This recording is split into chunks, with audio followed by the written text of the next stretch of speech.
नमस्कार, अपना बिहार देख रहे हैं आप और मैं हूं आप सबके साथ अनूप। सबसे पहले बात रुपेश हत्याकांड के खुलासे की। तो बिहार के हाई प्रोफाइल हत्याकांड का खुलासा हो गया है।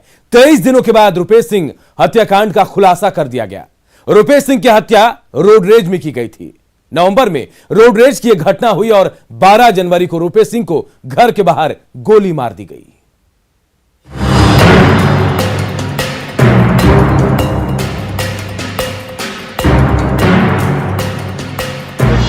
रुपेश हत्याकांड में बड़ा खुलासा।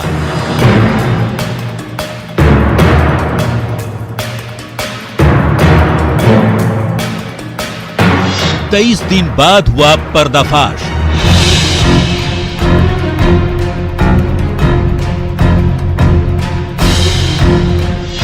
नवंबर में रोड रेज की घटना।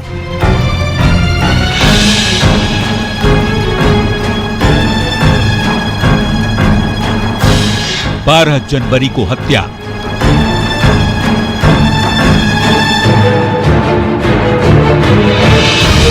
पौष इलाके में खेला गया खूनी खेल।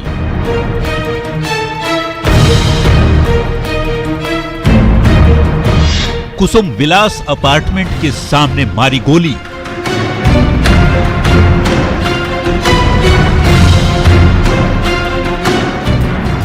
शाम 6:58 पर दहल उठी थी राजधानी। तो आखिरकार पटना पुलिस ने रुपेश हत्याकांड की गुत्थी सुलझा ली। पटना पुलिस की माने तो रोड रेज की रंजिश में अपराधियों ने उसे मौत की आगोश में भेज दिया। इस पर्दाफाश में एसआईटी, सीआईडी और एफएसएल की टीम ने मदद की। 12 जनवरी की शाम को तकरीबन 7 बजे रुपेश को बदमाशों ने मौत के घाट उतारा। हालांकि अभी भी पुलिस को मर्डर कांड के 3 आरोपियों की तलाश है। गिरफ्त में आए आरोपी ऋतुराज के कबूलनामे ने एक बार फिर न्यूज 18 की खबर पर मुहर लगा दी है। हमने पहले ही कहा था कि रोड रेज में रुपेश की हत्या हुई थी, जिस पर पुलिस ने मुहर लगा दी। पुलिस ने हत्याकांड में इस्तेमाल हथियार और पहने गए कपड़े भी बरामद कर लिए हैं। आपको बता दें, इस हत्याकांड के बाद से पुलिस महकमे की नींद उड़ गई थी। लॉ एंड ऑर्डर पर सवाल उठ रहे थे, लेकिन मर्डर मिस्ट्री को सुलझाने के बाद पुलिस ने अब राहत की सांस ली है।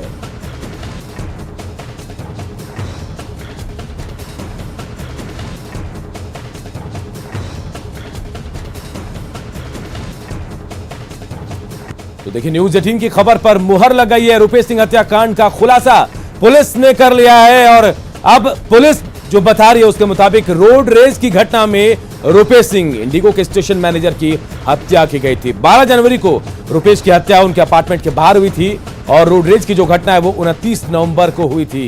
यानी एक मामूली सी बहस में रोड रेज में इतनी बात बढ़ गई कि हत्यारे ने रुपेश की हत्या तक कर दी। हालांकि न्यूज 18 पहले ही बता चुका था कि रुपेश की हत्या रोड रेज में हुई थी और अब पुलिस ने भी इस हमारी खबर पर मुहर लगा दी है। आरोपी एक जो है ऋतुराज नाम उसका बताया जा रहा है, उस गिरफ्त में है वो। उसने कबूल भी कर लिया है कि रोड रेज में रुपेश सिंह की हत्या हुई, लेकिन 3 आरोपी जो हैं, अपराधी जो हैं, अब भी फरार है। पुलिस उनको तलाश रही है।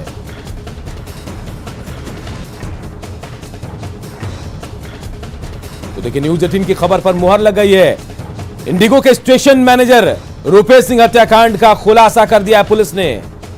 संजय हमारे सहयोगी हमारे साथ जुड़ गए। संजय, पुलिस इसे रोड रेज का मामला तो बता रही है, खुलासे भी कर रही है, लेकिन परिवार वाले मानने को तैयार नहीं है। हम और आप भी काफी उम्मीद में थे कि शायद सफेद पोस्ट जो लोग हैं उनके नाम यहां सामने आ सकते हैं, लेकिन एक मामूली रोड रेज।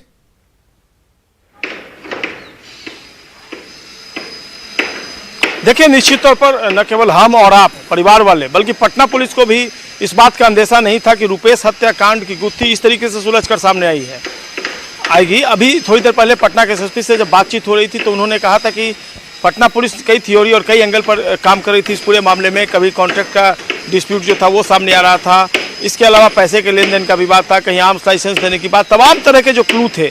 जितनी एजेंसियां उतनी क्लू, उतनी जाँच की थ्योरी, लेकिन अंततोगत्वा आज लास्टली जब इस बात का खुलासा हुआ है तब ये बात सामने आया है कि यह घटना जो है रोड रेज के कारण हुई थी। और जो मारने वाला शख्स है वो ग्रेजुएट है, ज्योग्राफी में उसने ग्रेजुएशन किया हुआ है, जयपुर में उसकी पढ़ाई हुई है और उसका बाप जो है एक ईंट भट्टा का बड़ा कारोबारी है और उसका अपना मकान है, लेकिन वो उस मकान में नहीं रहकर किराए के मकान में रहता था। और पिछले कई महीनों से वो लगातार बाइक चोरी की घटनाओं को अंजाम देता था। जो पिता हैं, ऑफ द रिकॉर्ड जो जानकारी मिली है वो पिता भी को पता था कि वो 1-1.5 महीने पहले उनकी पत्नी ने बताया था कि आपका बेटा जो है वो पिस्टल रखता है और वो पिस्टल रखकर तमाम जो दूसरे एक्टिविटीज़ है उसको अंजाम देता है। लेकिन पिता ने इस पर ये कहा कि मैंने उसकी पिटाई भी करी थी। ऑफ द रिकॉर्ड उसने बताया मैंने उसकी पिटाई भी करी थी, लेकिन वो उस पर ही तन गया था। तो कहीं ना कहीं आउट ऑफ कंट्रोल जो था लड़का, वो आज रुपेश हत्याकांड का एक बड़ा परिणाम माना है। अगर पुलिस की इस थ्योरी पर यकीन कर ले कि रोड रेज के कारण ही रुपेश हत्याकांड को अंजाम दिया गया है, परिजन इस बात को यकीन नहीं कर रहे हैं। मीडिया वालों को भी ये फिलहाल नहीं पच पा रहा है, आपको भी नहीं पच रहा है, हमें भी नहीं पच रहा है। लेकिन पटना पुलिस का दावा है कि जो स्ट्रॉन्ग एविडेंस है और जो चीज़ें बरामद की गई हैं, जो शूटर्स है उसके पास से जिसने इस हत्याकांड को अंजाम दिया है, उसका हेलमेट रिकवर किया गया है, उसके कपड़े रिकवर किए गए, उस वेपन को भी रिकवर किया गया है जिससे रुपेश को गोली मारी गई थी। जो खोखे बरामद किए गए थे उसी तरीके के कार्ट्रिज जो है, जो कारतूस है, वो बरामद हुए हैं जो आरोपी है उसके घर से। तो तमाम जो ऐसे एविडेंस हैं घटना के बाद से लगातार उसका जो एक्टिविटीज थी उस पर पुलिस वॉच रख रही थी। उसने मोबाइल बंद किया था, बाद में उसने मोबाइल ओपन कर दिया। तो तमाम जो बात है वो कहीं ना कहीं उसके अगेंस्ट में जा रही थी और इस आधार पर उसने अपना कन्फेशनल भी दिया है कि रोड रेज की जब घटना हुई थी तो रुपेश ने उसकी पिटाई की थी। इसके बाद वो लगातार उस गुस्से में था और वो उसे इस अंजाम तक ले जाना चाहता था कि शायद उसकी हत्या तक करते। कई बार उसने रेकी, कई बार अटेम्प्ट भी लिए उसने, हालांकि वो अपने मकसद में सफल नहीं हो पाया था। लेकिन लास्टली 12 जनवरी की शाम में 6:58 पर उसने रुपेश की अपने साथियों के साथ, जो अपाची सवार जो 3 अपराधी थे, उनके साथ मिलकर उनके ठीक आवास के सामने उनकी गोली मारकर हत्या कर दी है। संजय, मैं आपको रोकना चाहूंगा। एसएसपी ने क्या कुछ कहा है? आपके साथी उन्होंने कहा है, आपको बयान दिया, बाइट दिया है, वो भी अपने दर्शकों को सुनाते हैं। क्या कुछ कहा एसएसपी ने?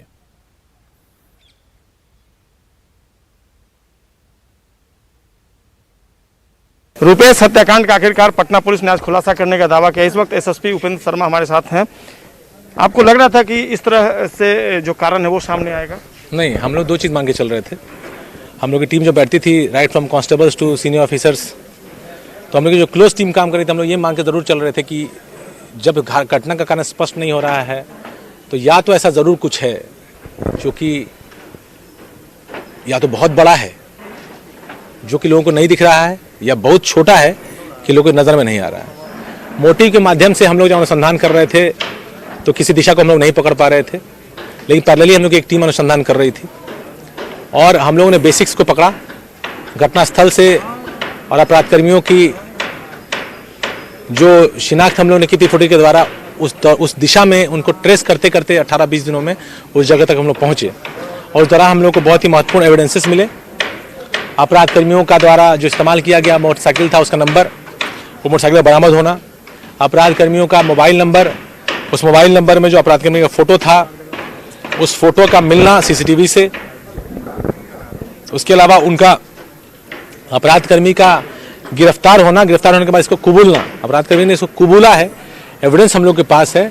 ये अलग बात है कि मैटर बहुत ही ट्रिवियल है, लेकिन जिस दिन ये घटना घटी थी उस दिन से लेकर आज तक हम लोग इस विवेचना में थे कि इस घटना के बारे में विक्टिम में या परिवार वालों में ऐसी कोई भी मोटिव स्पष्ट रूप से सामने नहीं आ रही थी जिससे कि लगे कि ये स्पष्ट कारण हो सकता है।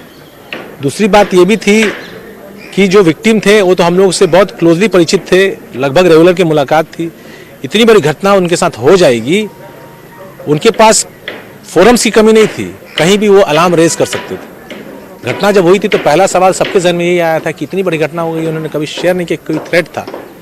खैर, वो अनुसंधान का एक अलग बिंदु है, लेकिन हम लोगों के एविडेंस के आधार पर इस अपराध कर्मियों को उन्होंने गिरफ्तार किया है और इसको गिरफ्तारी के बाद इसने इसको कबूला है। अब कबूलने के बाद इसने जो मोटिव बनाया है उस मोटिव को हम लोग मान रहे हैं, क्योंकि हम लोग एविडेंस के आधार पर इसको पकड़े हैं। हम मोटिव को अकेला नहीं देख रहे हैं, हम लोगों ने 10 एविडेंस हमारे पास है, उसके साथ मोटिव को पढ़ रहे हैं। कन्फेशनल भी है उसका साथ में। कन्फेशनल स्टेटमेंट में इम्पोर्टेंट आप लोग मोटिव को पकड़ रहे हैं। मैं जैसे बताया कि अपराध कर्मी तक हम लोग मोटिव से नहीं पहुंचे हैं, अपराध कर्मी तक पहले पहुंचे हैं और तब मोटिव पे आए हैं।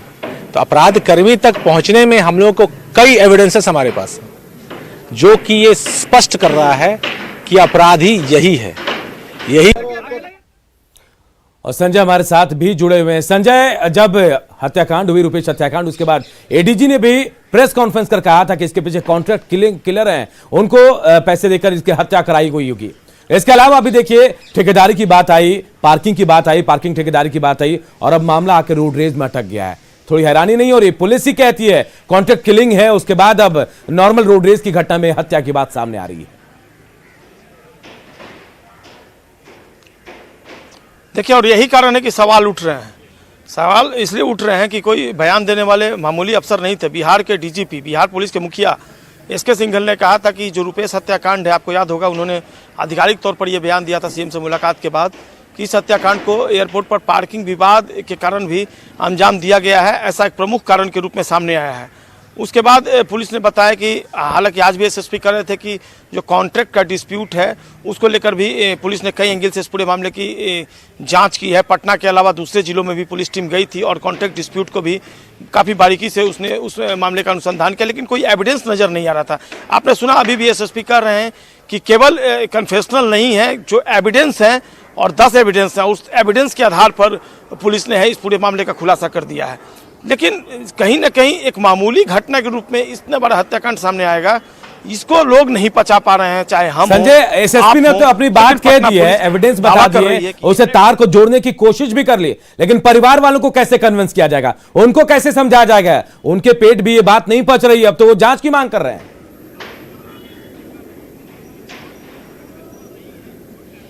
देखिए, निश्चित तौर पर पटना पुलिस अपने जो उसका खुलासा है उस पर आमादा है, उस पर उसको 100% यकीन है।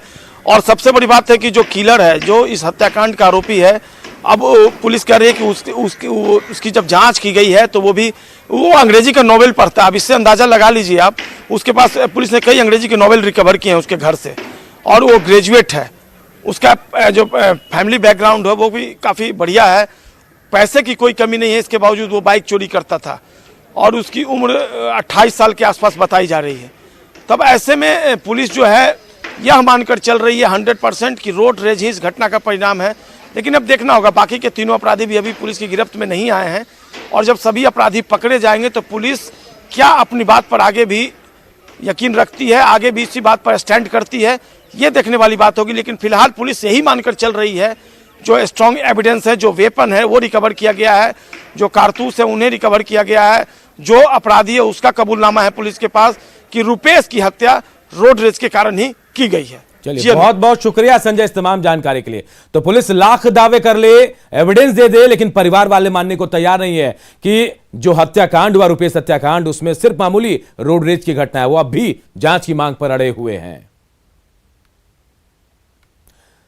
और बात नीतीश सरकार के बड़े फैसले की, तो नीतीश सरकार ने एक बड़ा फैसला लिया है। अब बिहार में सरकार के खिलाफ विरोध प्रदर्शन करने वालों को सरकारी नौकरी और सरकारी ठेका नहीं दिया जाएगा। जी हां, गृह विभाग की तरफ से जारी आदेश में क्या कुछ लिखा गया है उसे हम आपको बता रहे हैं। यदि कोई व्यक्ति किसी विधि व्यवस्था की स्थिति, विरोध प्रदर्शन, सड़क जाम आदि मामलों में संलिप्त होकर किसी आपराधिक कृत्य में शामिल होता है और उसे इस कार्य के लिए पुलिस द्वारा आरोप पत्रित किया जाता है, तो उनके संबंध में चरित्र सत्यापन प्रतिवेदन में विशिष्ट और स्पष्ट रूप से प्रविष्ट की जाए। ऐसे व्यक्तियों को गंभीर परिणामों के लिए तैयार रहना होगा, क्योंकि उन्हें सरकारी नौकरी या सरकारी ठेके आदि नहीं मिल पाएंगे। ये बड़ा फरमान है बिहार सरकार का, और इसे लेकर अब सवाल भी कई उठ रहे हैं। चरित्र प्रमाण पत्र को लेकर पुलिस मुख्यालय की ओर से यह सफाई आई है कि एडीजी पीएचक्यू जितेंद्र कुमार ने कहा कि जिलों के एसपी और थाना को बस इतना ही निर्देशित किया गया है कि किसी के चरित्र सत्यापन के दौरान उससे जुड़ी सही जानकारी संबंधित विभाग या संवेदक को दे। जितेंद्र कुमार के मुताबिक चरित्र सत्यापन को लेकर जारी आदेश को गलत तरीके से समझाया गया है। अपनी बात कहने, विरोध करने का अधिकार हर एक नागरिक का है, और ये उनका अक्षुण है। उस पर कहीं भी जो है ये परिपत्र उस पर कोई प्रतिबंध नहीं लगाता है। हमारा जो है बस इतना ही उसमें जो है लिखा गया है कि यदि किसी धरना प्रदर्शन आदि के दौरान कोई व्यक्ति विधि विरुद्ध कार्य करता है तो उसकी प्रविष्टि उसके चरित्र सत्यापन में रहेगी। वैसे भी जो है अपेक्षित ही है कि जो राष्ट्र निर्माण में लोग अपना योगदान देना चाहते हैं, आगे देंगे, वे विधि विरुद्ध कार्यों में संलिप्त नहीं रहेंगे। विरोध प्रदर्शनों के दौरान हिंसा में शामिल लोगों को नौकरी या ठेके नहीं देने के सरकार के फैसले को आरजेडी ने लोकतंत्र पर खतरा बताया है, तो सत्ता पक्ष सरकार के फैसले को सही ठहरा रहा है।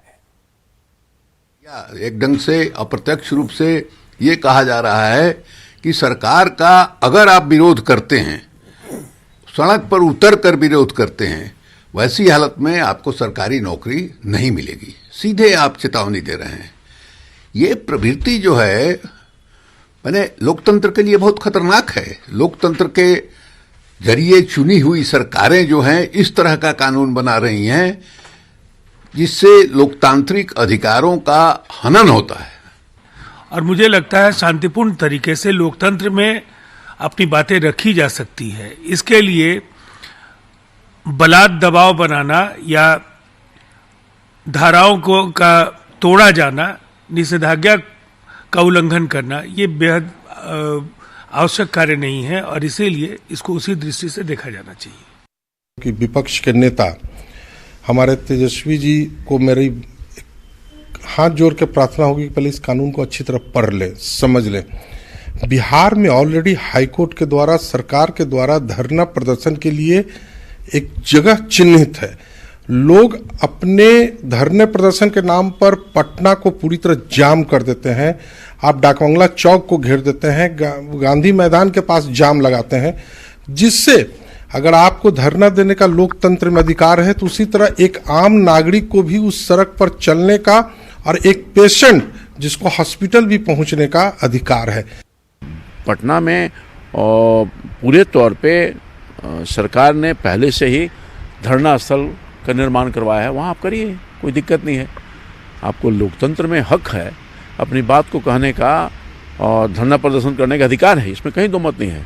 मगर आप जानबूझ करके लोगों को परेशानी में आप डाल रहे हैं, असहज कर रहे हैं लोगों की जीवन, इसलिए सरकार ने जो निर्णय लिया वो उचित है। इधर आरा में न्यूज 18 की खबर का बड़ा असर हुआ है। खबर दिखाए जाने के बाद अधिकारी हरकत में आ गए हैं। परीक्षा केंद्रों पर गश्ती बढ़ा दी गई है। आप महाराजा कॉलेज के सेंटर की तस्वीरें देख रहे हैं, जहां मजिस्ट्रेट और पुलिस की टीम मौजूद है और इस सख्ती के बाद नकल करने वाले और कराने वालों में हड़कंप मच गया है।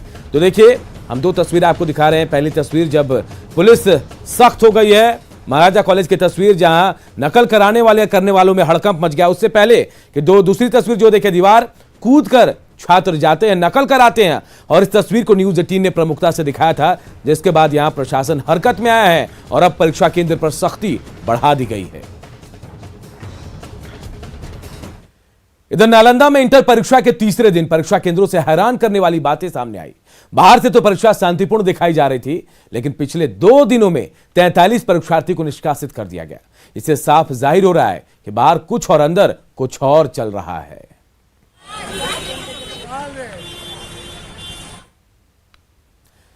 बेतिया में रिश्वतखोरी का एक वीडियो वायरल हुआ है। वीडियो में प्रधानमंत्री आवास योजना के आवास सहायक रिश्वत लेते दिखाई दे रहे हैं। हालांकि news 18 Bihar Jharkhand viral video की पुष्टि नहीं करता है। मामला योगापट्टी प्रखंड के सिसवा मंगलपुर पंचायत का है।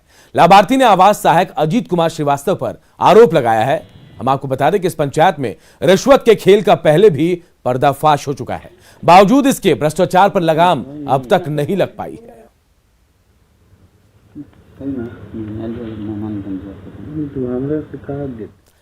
और बात खगड़िया की, जहां मुख्यमंत्री नल जल निश्चय योजना के तहत बन रही पानी की टंकी की गुणवत्ता पर ही सवाल उठ रहे हैं।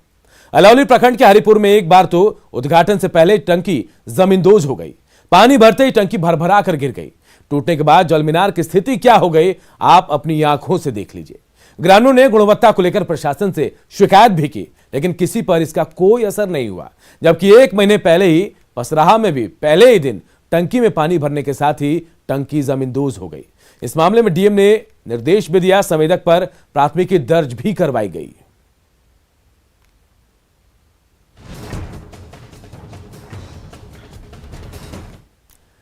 कटिहार में जिस जमीन पर सुपर पावर ग्रिड का निर्माण प्रस्तावित है, उससे किसानों में नाराजगी है। किसानों के मुताबिक करीब 100 से ज्यादा परिवारों का भरण पोषण उसी जमीन से होता है। उनके पास कोई दूसरा विकल्प नहीं है। किसानों से बातचीत की हमारे सहयोगी सुब्रत गुहा ने। बिजली के मामले में बिहार न सिर्फ आत्मनिर्भर बन रहा है, बल्कि इस बिहार के इलाके से अब नेपाल, भूटान और बांग्लादेश तक जगमग रोशनी पहुंचेगा। लेकिन इस इलाके के किसान इसको लेकर कश्मकश में हैं। उन लोग का खेत ये कोढ़ा का इलाका है और इस खेत को अब सरकार, बिजली विभाग इसी इलाके को चयन किया है और इसी इलाके में जो सुपर पावर ग्रिड बनने की चर्चा है, इसे लेकर बड़े संख्या में किसान परेशान हैं, क्योंकि उन लोग का जमीन अधिग्रहण किया जाएगा और उन लोग को माने तो ये उन लोग का जीविका का एकमात्र साधन है और इसके लिए दूसरा जमीन भी लिया जा सकता है। हमारे साथ आइए किसान लोग हैं, बात करते क्या समस्या है, क्या क्यों परेशान है इस इलाके में? इलाके में हम लोग परेशान नहीं है, हम लोग को काफ़ी खुशी है, डेवलपमेंट का काम है। लेकिन जिस जगह को चुना गया है शायद सरकार इस पर फिर से विचार करे। जब बगल में या तो कृषि विभाग की ज़मीन है, बिहार सरकार की ज़मीन है और उसके बाद किसान का बहुत कम ज़मीन जाता है, उस रोड को उसको चयन करे या इससे 5-7 किलोमीटर भीतर जाकर के जो काफ़ी ज़मीन सब है। ये तो 5-6 पीढ़ी से खेती हो रहा है। अच्छा, अब क्या परेशानी है, क्या चाहते? परेशानी हम लोग को यही है कि उसको हटा लिया जाए यहाँ से और उधर जो बिहार सरकार का ज़मीन है वो अपना बनावे। हाँ, आवेदन दिए हैं। कहाँ दिए हैं? डिप्टी सीएम को दिया गया है, सीएम को दिया गया है, डीएम को दिया गया है और विधायक लोगों को दिया गया है। जी, मोहम्मद हुसैन। तो निश्चित तौर पर ये जो लोग हैं, ये जो किसान हैं, ये चाह रहे हैं निश्चित तौर पर कोढ़ा के इस इलाके में पावर सुपर ग्रिड तो बने, लेकिन जो जमीन अधिग्रहण है उसका स्थान कहीं दूसरे जगह अगर व्यवस्थित किया जाए तो इन किसानों की रोजी रोजगार भी बच सकता है। सुब्रत, न्यूज़ 18 कटिहार।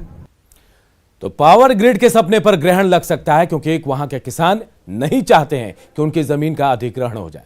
फिलहाल इस बुलेटिन में इतना ही। आगे देखिए जोहार झारखंड।